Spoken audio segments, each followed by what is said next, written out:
mga besh, papunta tayo ngayon sa bus terminal nila na magdadala sa atin sa Genting Highlands.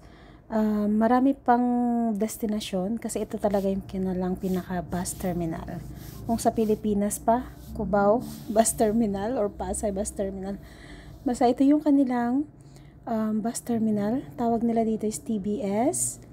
And then ayan siya, sobrang lawak niya. Tsaka malinis siya mga besh. So, ayan. Need nga lang natin pumila ng napakahaba. Ayan, ang haba ng pila. Pero meron naman silang mga machine na pwede kang doon na lang magdot-dot para makakuha ng ticket, ng electronic tickets. So, ayan. Nandito na tayo sa waiting area. Ito yung kanilang waiting area sa bus. Dito ka mag-aantay. Ayan yung bus, oh. Baga, ang kagandahan lang is eksakto sila lagi sa oras. Pag sinabing 1:30 yung alis, exactly 1:30 umaalis agad yung bus.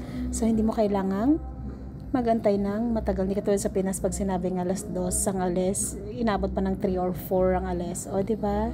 Dito, lagi silang on time. Kaya, pag nagbuka dito ng ticket, pag sinabing 7, kailangan, bago mag 7, nandito ka na. Kasi eksakto 7, umaalis na yung bus nila. So, ayan mga besh, antay lang tayo sa bus natin and gogora na naman si Dora. See you on my next vlog. Bye-bye mga besh!